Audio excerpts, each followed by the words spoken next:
everybody, and welcome to Follow Up Friday on Self-Help FAQ, the YouTube channel. I'm Barb, your host, and today we're going to delve a little bit more into time blocking, as I had two viewers that responded to my community conversations about time blocking, or about time management rather. And so the first person said they wanted a little bit more detail on time blocking and what are some of the other ways that we can use it. And another viewer commented that they use something on their phone and also their Alexa app, or Echo Dot. I'm spelling it out just so that any of you who have that, it's not going off all during my video. So I'll be spelling that out from here on in so as not to trigger your Echo Dot. Let's get to it. So time blocking is this technique that you use to divide up your day or your week or your month into specific blocks of time where you're actually going to focus on tasks or things that you need to get done, where you don't want interruptions. You want to get closer to your goals and you need to focus and not be interrupted. Things like that. And it helps reduce multitasking, which can throw you off your goals, the track to your goals, because then you might go down a rabbit hole and get lost in time. That happens a lot to some people, including me. So in my last video on time management, I use time blocking in, I block off whole days, maybe not the entire day, but a significant amount of time, like 4 hours, to devote to just one project at a time, because if I split my attention to many different projects in that allotted time, then nothing gets done. So that's what I do with my day. So let's break it down a little bit into the ways that you can do this kind of time blocking. The first one that you can do is called task batching. And so this is when you take a certain job or task that you have to do, or project, and you maybe break it down into 30 or 60 minute increments.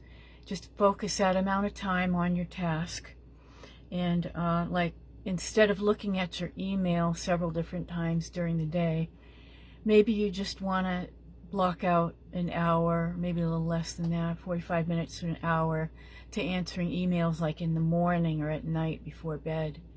Something like that's a task batch. And so this way you're not context switching, and it builds momentum to get related activities done. So maybe admin work, social media checks could be put in that category. And the next one I call day theming, which is what I do. I just take my project that I want to do, and I'm going to do this project on Monday for 3 to 4 hours. There's a different project I want to do on a Tuesday.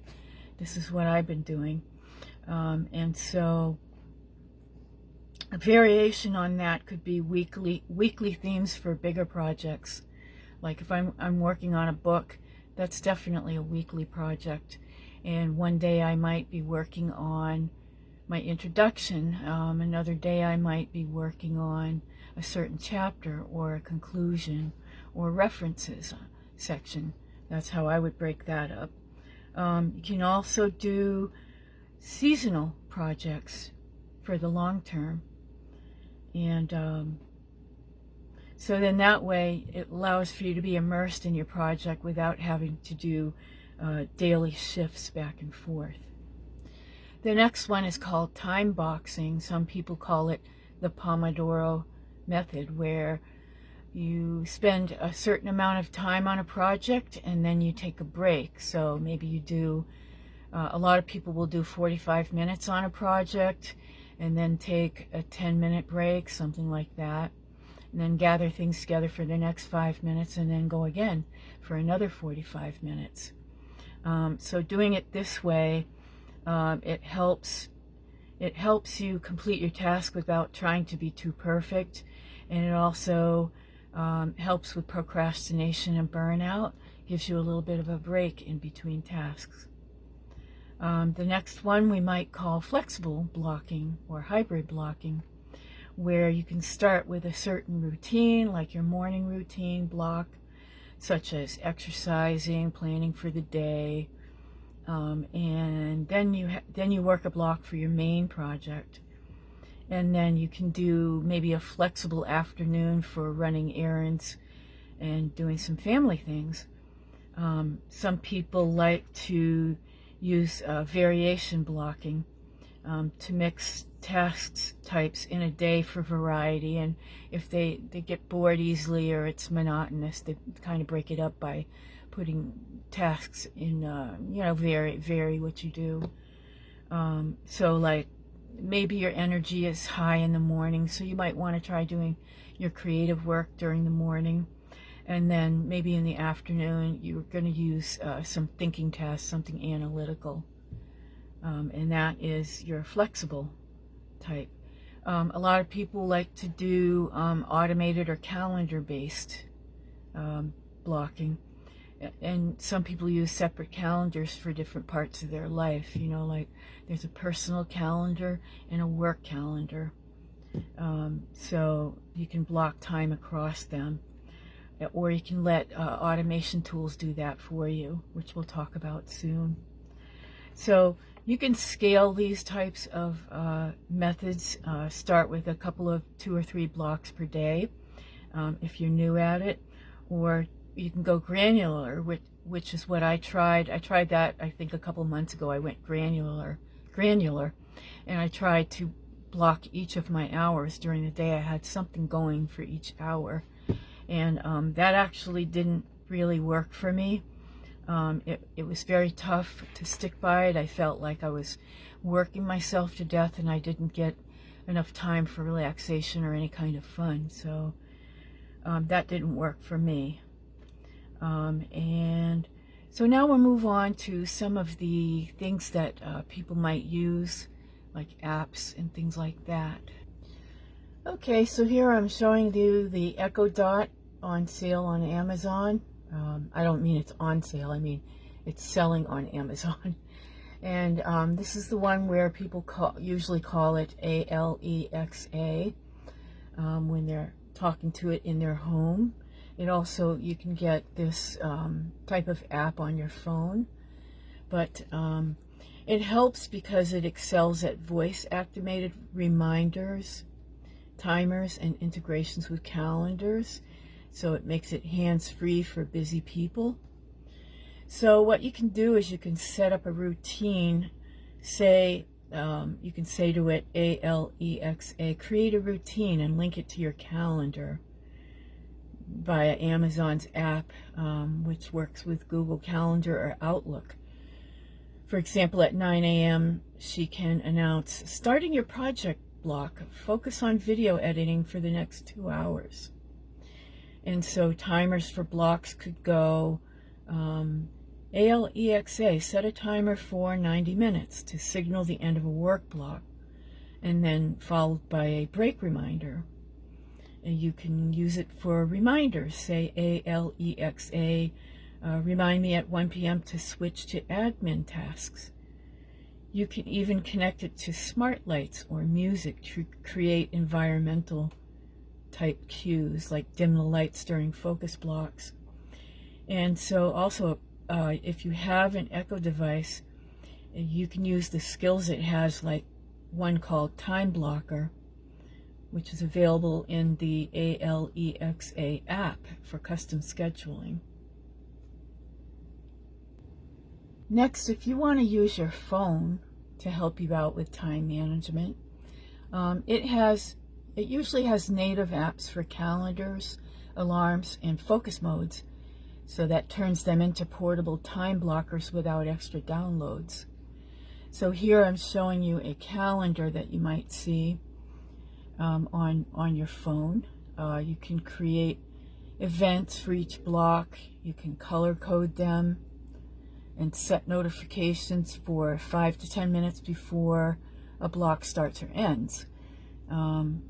So if it were me, for my 1 project per day style, I'd block the whole day as a recurring event.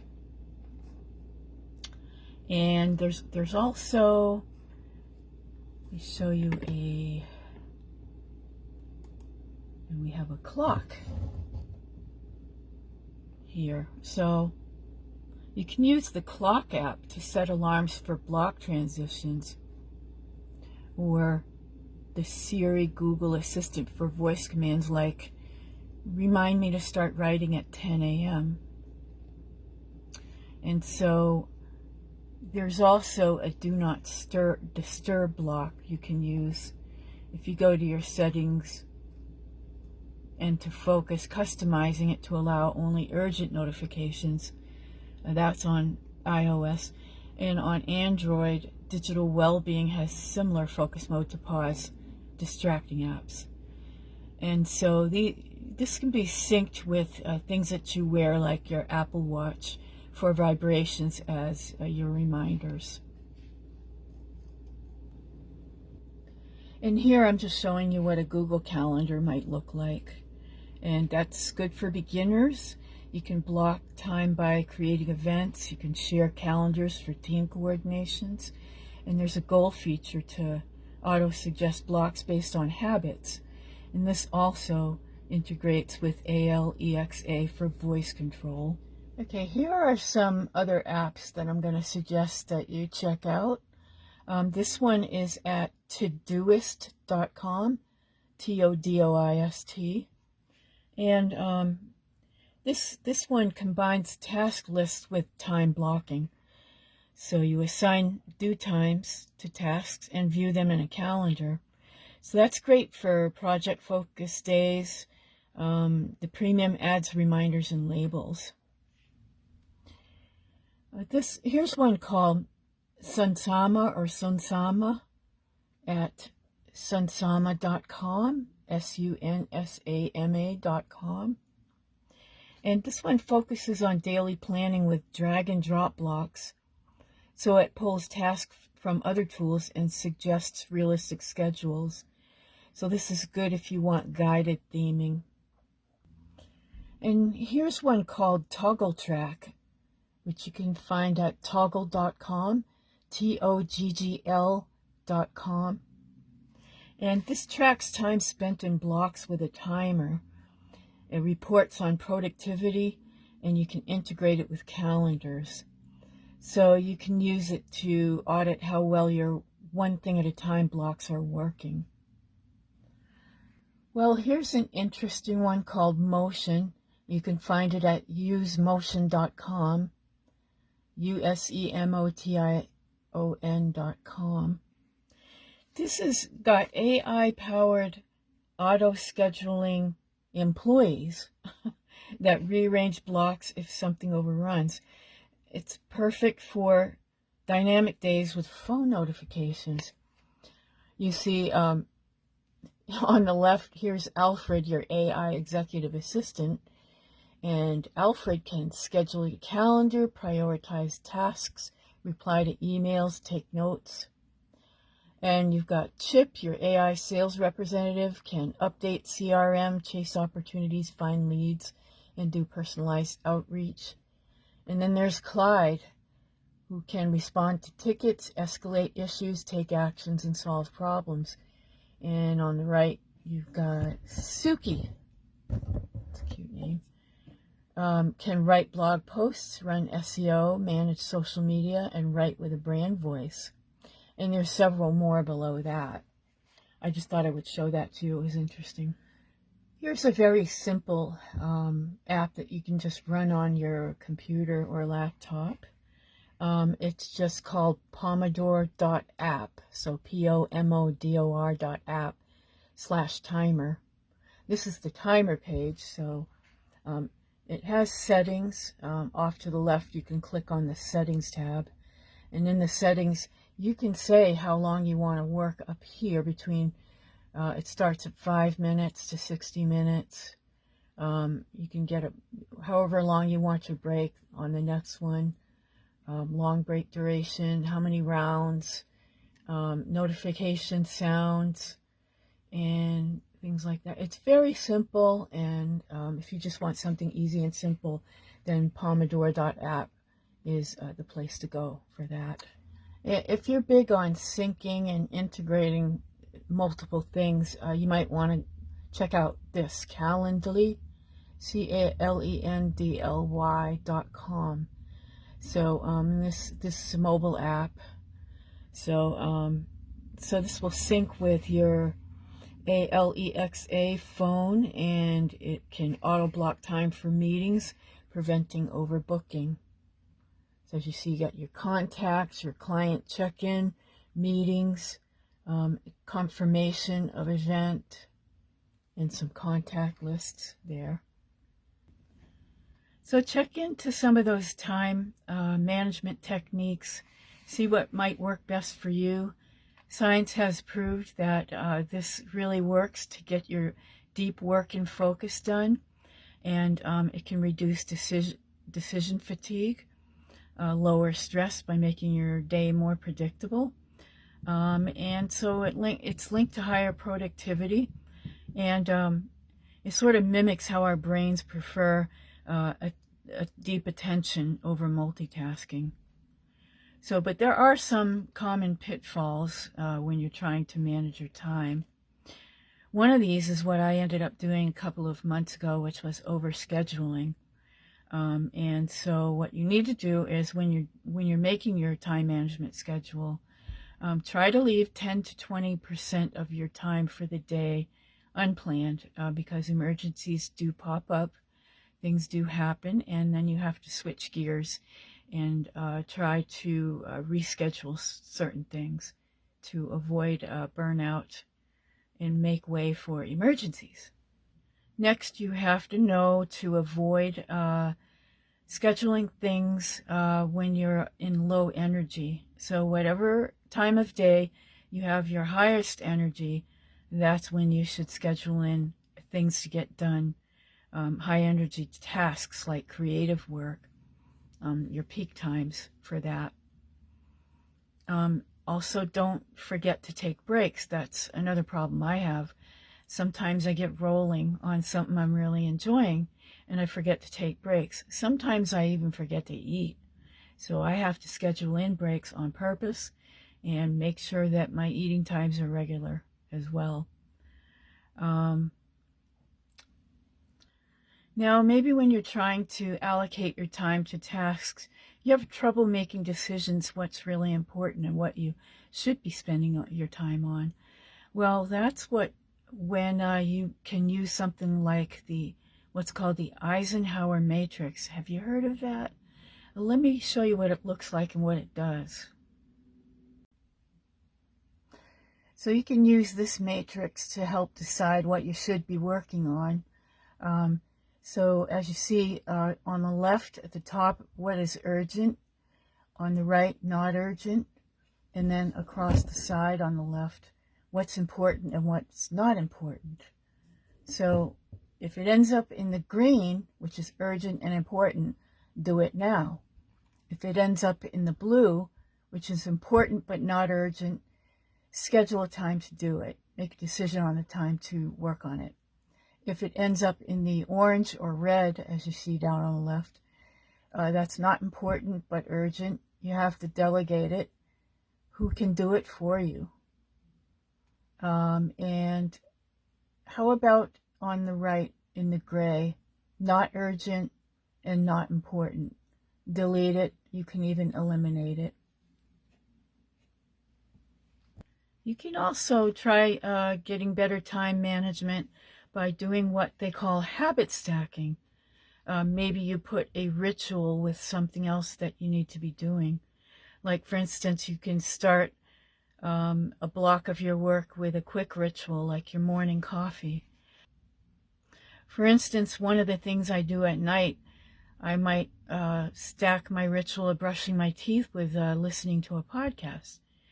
There are so many podcasts I'd like to listen to, but I'm going to have to stack them with other things so I don't spend my whole day just listening to podcasts or watching videos. Another thing you might want to do is track your progress. Try different time management techniques and see which ones worked for you. And then just adjust based on what you accomplish. So that tool like Toggle can help you with that one. And for different lifestyles, sometimes parents might use shorter blocks around kids' schedules. and freelancers could theme by client. So start small, like just maybe blocking your mornings for a week, and then you can expand on that as you get more skilled at using the time management techniques. So I hope I've been able to give you a few things to think about, to try, to help you manage your time more efficiently. And thanks a lot for joining me at Follow-Up Friday at the Self-Help FAQ YouTube channel. Have a great rest of your day.